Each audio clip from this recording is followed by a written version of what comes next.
Hey everyone, I'm so excited to share this video with you guys.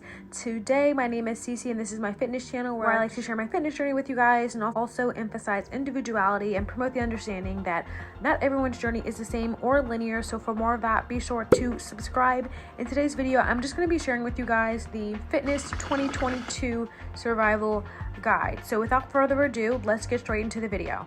The market is extremely saturated with tons of people hopping on the fitness train simply because it's trendy. Then there's people like me, and maybe you too, who work out for their mental health and well-being. Whether a train got you started or you saw the benefits of living a healthy lifestyle, I think it's safe to say that everyone can benefit from making healthy choices from time to time. I wanted to make this video so it's easily accessible and helpful for anyone at any stage of their journey. I'm only speaking from my own experience, but I'm super excited to share these tips with you. If you're starting a new fitness journey or even continuing from taking a break after the holidays, my first tip is to find a program or workout style that works for you. The fitness industry is saturated with tons of different influencers offering fitness programs and plans, and honestly, it can be extremely overwhelming trying to decide what works for you. But to get started, I encourage you just to try out a few. My entire channel is about inspiring others, but not necessarily to do what I do, but to do what's best for them. Try that new program and experiment a little bit. One size fits one. So do a little bit of experimentation to find which workout program works for you.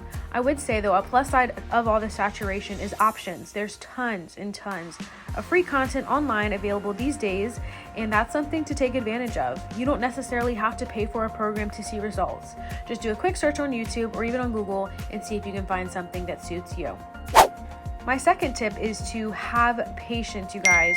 Rome wasn't built in a day, and to build long-term healthy habits and see results is going to take time. Genetics aside, having a realistic time frame for your journey is important. It's also going to keep you grounded in your expectations. In some cases, having a time frame isn't going to benefit everyone, but for others, it will be the push they need to see what they're capable of. What I mean is sometimes deadlines can create stress and you feel pressured and not in a good way. So be sure to have a conversation with yourself. Are you the kind of person that thrives with the deadline, or are you more go with the flow? Either way, patience is key. My third tip is to stay consistent, you guys. Look, life happens, and I get it because 9 times out of 10, life is kicking my butt. However, you need to stay consistent. Consistent with your workouts, consistent with your eating habits, consistent with your sleep. This is a key component, you guys, and staying consistent while having patience will benefit you at every stage in your fitness journey. Next, I believe goes hand in hand with staying consistent is starting small. It can be so overwhelming to start a new workout regimen, incorporate new eating habits, focus on drinking water and getting more sleep and sticking to a stretching routine. Jeez, that sounds overwhelming just thinking about it, but Atomic Habits by James Clear taught me the power of small changes. So focusing on the small changes one at a time will definitely help you stick to these new habits. If you're trying to get more sleep, start by going to bed 30 minutes earlier.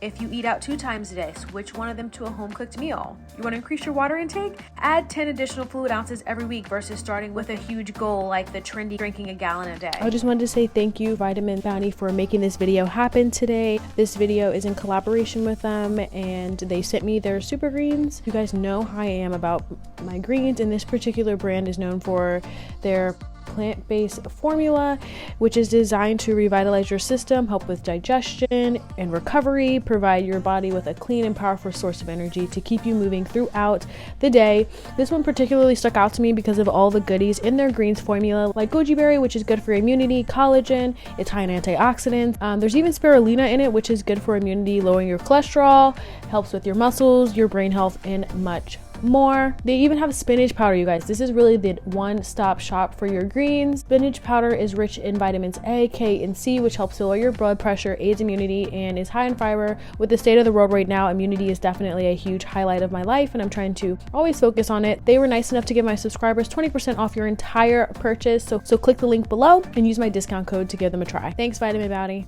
Alright, you guys, my next tip is don't put yourself in a box. I tried to be vegan and even plant-based once.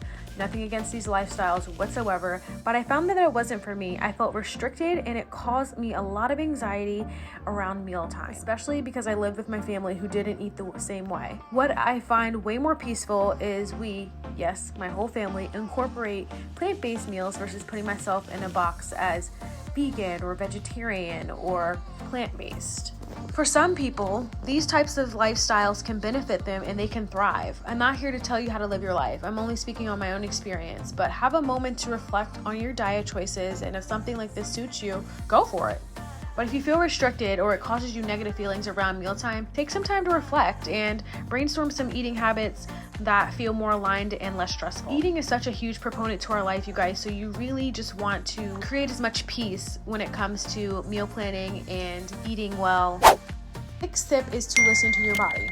I know you've heard this before, as it is a popular and trendy thing that people say. What I've found is that with most trends, there's normally always a shred of truth. It's just been liked, shared, and reposted 1 million times, and the true meaning can get lost in translation. For me, listening to my body looks like, if my knees are extra achy, maybe I'll skip the walking lunges in this workout. I felt a little pop in my shoulder last workout, so I'll go a bit lighter on the weights today.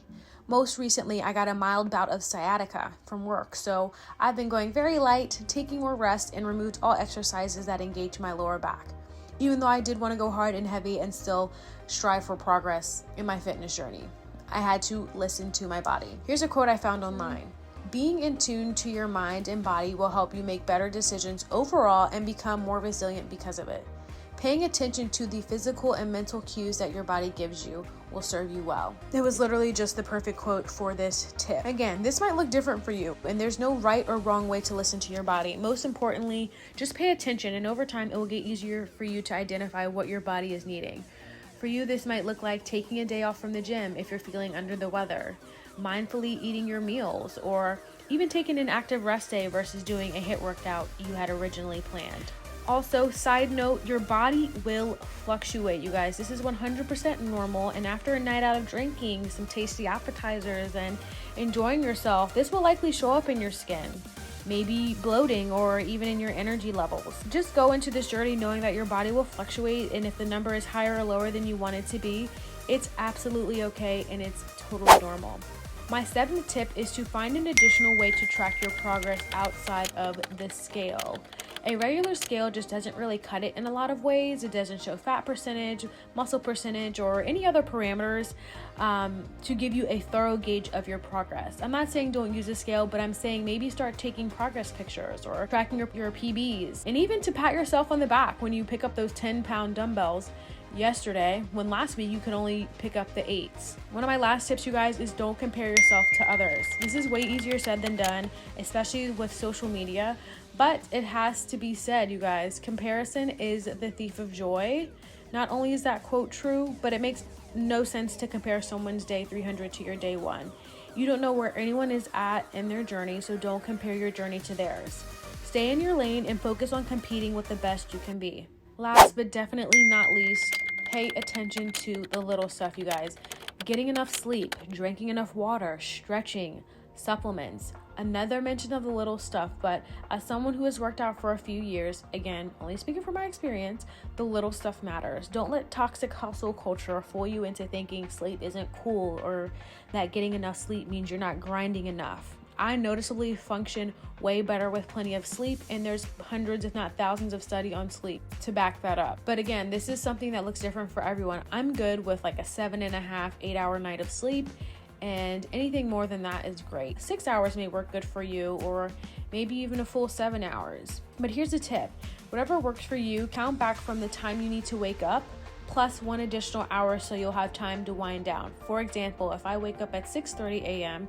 and I want 8 hours of sleep, I'll count back 9 hours to make sure I have time for my facial routine, my gratitude, and reading. Just have plenty of time to wind down before lights out. Get a cute water bottle that makes you want to drink water. Add a bit of stretching into your morning routine so it becomes a habit.